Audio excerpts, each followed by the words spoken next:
Terkait dengan dialog kita sebelumnya, tapi kita masuk ke ranah mengenai bansos yang diberikan oleh pemerintah. Memang pemerintah telah mengalokasikan dana untuk meringankan beban masyarakat yang terdampak PPKM darurat.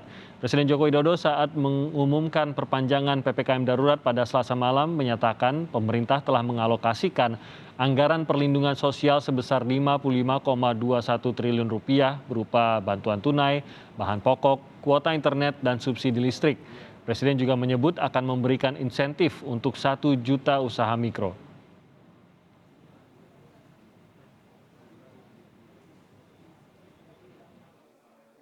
Untuk meringankan beban masyarakat yang terdampak, pemerintah mengalokasikan tambahan anggaran perlindungan sosial 55,21 triliun rupiah berupa bantuan tunai yaitu BST, BLT desa, kemudian PKH, juga bantuan sembako, bantuan kuota internet, dan subsidi listrik diteruskan.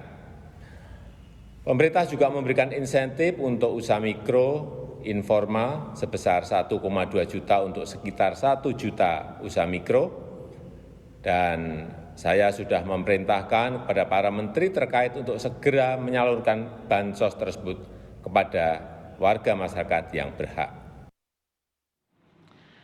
Program bantuan dari pemerintah di tengah pelaksanaan PPKM masih terus dilakukan. Nah, bagaimana sejauh ini pendistribusiannya? Apakah sudah tepat sasaran dan apakah sosialisasinya juga berjalan dengan baik agar semua target dari penerima bantuan ini juga mengetahui bagaimana cara mendapatkan bantuan yang sangat dibutuhkan ini? Kita akan membahasnya bersama Menteri Komunikasi dan Informatika Pak Joni G. Plate. Selamat pagi Pak Joni. Selamat pagi Timothy. Semoga Salam dalam sehat, kondisi sehat. salam Ya. sehat untuk rakyat juga. Salam sehat Pak Joni. Kompas TV ya. Pak Joni, mungkin boleh dijelaskan setelah pengumuman perpanjangan PPKM hingga tanggal 25, kita juga mengetahui adanya penambahan juga untuk bantuan sosial. Nah, inginnya ini kan bantuan sosial ini tiba tepat sasaran dan juga tiba sesegera mungkin karena sangat dibutuhkan oleh masyarakat, khususnya yang sudah harus menjalani mungkin setahun lebih ini dalam kondisi yang sulit untuk ekonomi mereka, Pak Joni. Apa yang harus diketahui mengenai bantuan dan tambahan bantuan ini, Pak Joni? Baik, Timothy, saya perlu sampaikan gambaran menyeluruhnya dulu ya. Itu respons kebijakan di bidang kesehatan dan perlindungan sosial atas pandemi ini adalah pemerintah yang mengalokasikan APBN itu seluruhnya 744,75 triliun. Iya. Ya, dari sebelumnya 699,43 triliun atau ya seperti yang disampaikan oleh Bapak Presiden ada kenaikan 55,21 triliun atau tambahan. Yaitu untuk apa saja? Sektor kesehatannya 214,95 triliun. Perlindungan sosial 187,84 triliun. Banyak itu 187,84 triliun. Program-program prioritas itu 117,94 triliun. Insentif usaha 62,83 triliun. Dan dukungan UMKM dan korporasi sebesar 161,2 triliun. Dana yang sudah committed disiapkan oleh pemerintah totalnya 744,75 triliun. Nah, masalahnya sekarang bagaimana ini secara cepat disalurkan kepada masyarakat. Nah, ini tentu tidak sederhana. Tapi Ibu Mensos ya, Kabulog dan pemerintah daerah saat ini belajar dari semua hambatannya untuk mencari jalan keluar. Hingga saat ini realisasinya ya saya sampaikan saja untuk PKH ya 10 juta keluarga penerima manfaat alokasinya 28,31 triliun. Baru bisa direalisasikan sampai 9 Juli yang lalu ya itu baru 15,8 triliun atau 55,8%. Kartu sembako ya 18,8 juta keluarga penerima manfaat atau sekitar 75 juta rakyat ya. Itu alokasinya 42,37 triliun. Hmm. Dan baru bisa didistribusikan 24,11 triliun atau 59,8 triliun. Ya, Hmm. BST, 59% ya. iya BST 68% ya, Hmm. 59% ya. BST itu untuk 10 juta keluarga penerima manfaat ya, atau sekitar 40 juta rakyat.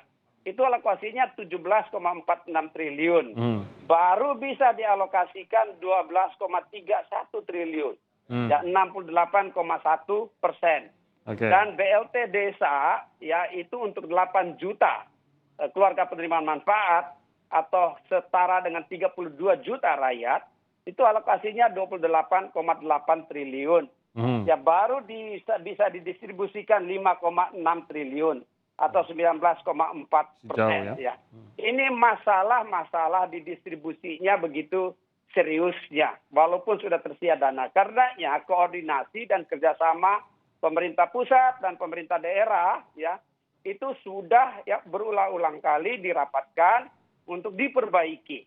Termasuk di saat-saat kritis sekarang ini di dalam PPKM level 1, 2, 3, 4 ini, di mana akselerasinya harus dilakukan sehingga Bapak Presiden juga ya untuk menangani sisi yang satu masalah kesehatan, di sisi yang lain distribusi bantuan sosial atau perlindungan sosial dengan cepat, juga melibatkan TNI dan Polri ya untuk di samping melakukan program-program 3M, 3T ya sekaligus juga untuk membantu mendistribusikan secara cepat kepada masyarakat. Pemerintah daerah juga ya didorong untuk segera menyerap ya dan melakukan distribusinya langsung kepada rakyat. Masalah-masalah hambatan prosedural, ya hambatan administrasi ya itu kita sekarang butuh kecepatan. Sehingga pelibatan polisi, pelibatan kejaksaan, pelibatan BPKP dilibatkan di dalamnya agar bisa ini dilakukan dengan cepat. Ini betul-betul masalah lapangan, masalah teknis. Dari sisi kebijakannya sudah luar biasa keberpihakan pada perlindungan sosial dan pemulihan kesehatan. Oke, Pak Joni, masyarakat tahunya, khususnya mereka yang memang membutuhkan dana ini, mungkin tidak bisa mendapatkan informasi banyak begitu, tapi mereka hanya tahu, mereka mendengar bahwa Presiden Joko Widodo sudah menyampaikan ada bantuan tersebut, bahkan ada tambahan bantuan di masa PPKM level 4 ini, dan mereka ingin agar pemerintah, entah itu pusat, entah itu pemerintah daerah, entah itu kepala desa saya atau siapapun, bisa sampai bantuan itu kepada saya begitu. Apalagi tadi Anda sempat merujuk bahwa ada beberapa hambatan lah begitu, bisa dibilang hambatan ataupun yang membuat ini tertunda sampai ke masyarakat, dan ini yang paling tidak diinginkan oleh masyarakat. Kenapa saya masih belum bisa menerima begitu? Apa upaya entah itu dari pemerintah pusat juga untuk mendorong pemerintah daerah? Hari ini pun headline harian Kompas mengatakan bahwa serapan anggaran masih rendah khususnya untuk COVID-19 ini. Ini kan sangat membuat masyarakat itu tidak sabar begitu. Karena saya butuh, bukan saya ini buat hura-hura, ini untuk kebutuhan hidup saya. Begitu Pak Joni. Betul sekali Timothy. Itu sekarang yang sedang disiapkan ya.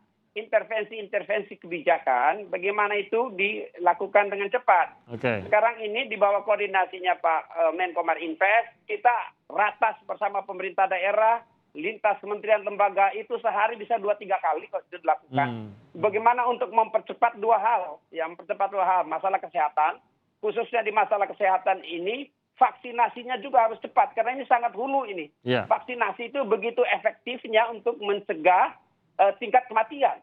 Ya, untuk membantu masyarakat ya agar tidak mendapat serangan yang severe, yang dahsyat atas COVID ini. Jadi vaksinasi harus didorong dengan cepat. Kita juga mengajak masyarakat untuk mengambil bagian dalam proses vaksinasi. Ya, di sisi yang lain, pada saat vaksinasi dan pada saat dilakukannya tracking, tracing dan pada saat khususnya treatment ya bagi OTG misalnya ada disiapkan isolasi yang dilakukan bagi masyarakat ya itu isoter misalnya itu juga diimbangi juga sekaligus dengan perlindungan sosialnya, sembakonya bagi keluarga di rumah khususnya untuk masyarakat yang sangat rentan misalnya. Jadi semua keterlibatan TNI Polri ya kecepatan di pemerintah desa ya dan koordinasi dengan pemerintah pusat itu sudah dilakukan setiap hari dalam rangka untuk mempercepat ya distribusi. Kita tentu menyadari ya dengan semua masalah tidak bisa seperti membalik tangan. Ada masalah di sana. Tapi kita harus bersama-sama mencarikan jalan keluarnya. Pemerintah, Pak Presiden sudah sangat memahami ini dan sudah memerintahkan alokasi keberpihakan fiskal, APBN sudah ada di sana. Marilah kita bersama-sama membantu memperlancar distribusinya. Baik, Pak Joni, saya kembali ke areanya Kominfo. Apakah ada sebuah cara untuk mempermudah masyarakat untuk bisa mendapatkan informasi terkait bansos atau pengambilan bansos atau mungkin berbentuk aplikasi kah atau apa, Pak Joni? Ya kalau dari Kementerian Sosial kan sudah menyiapkan semua itu. Ini ada di leading sektornya ada di Kementerian Sosial. Ya. Kominfo tentu membantu infrastruktur TIK-nya agar jangan sampai terganggu sinyalnya, jangan sampai itu. Tapi aplikasi-aplikasi model-model pendistribusian itu sudah ada di kementerian dan lembaga yang terkait, yang terlibat di dalam distribusi ini. Nah, yang penting sekarang adalah masalahnya bagaimana masalah lapangan. Ya. Dan masyarakat yang mengeluhkan, yang belum dapat itu harus segera diatasi. Dari Bulog disalurkan barang, ini yang menjadi soalnya apa? Dananya ada, barangnya ada, kenapa nggak bisa nyampe di masyarakat? Nah, ini yang harus dicari jalan pintasnya agar itu dipercepat. 5 hari ini begitu krusialnya bagi Indonesia, Timothy. Karena apa? Ya kalau kita berhasil mencegah ya penularan yang saat ini sudah semakin membaik dengan parameter-parameternya sudah menjadi lebih baik, ya agar kita pada tanggal 26 nanti bisa melakukan evaluasi di mana perbaikan itu signifikan ya di semua aspek, aspek. Baik, terima kasih banyak Pak Joni G. Plate, Menteri Komunikasi dan Informatika sudah bergabung bersama kami pagi hari ini. Semoga ini menambah kejelasan bagi masyarakat, khususnya para penerima bantuan sosial. Dan betul Pak Joni, kita harap bahwa hambatan-hambatan tadi bisa ditemukan solusinya agar ini semua bisa sampai ke masyarakat dengan cepat. Sehat terus Pak Joni. Baik, terima kasih. Sama-sama, Timothy. Sehat terus, salam sehat untuk rakyat. Mari kita ramai-ramai melaksanakan protokol kesehatan yang ketat, sekaligus mengambil bagian dalam vaksinasi yang juga harus cepat. Karena itu sangat membantu daya tahan kita, imunitas tubuh kita. Terima kasih. Setuju, terima kasih Pak Joni G. Plate, Menteri Komunikasi dan Informatika.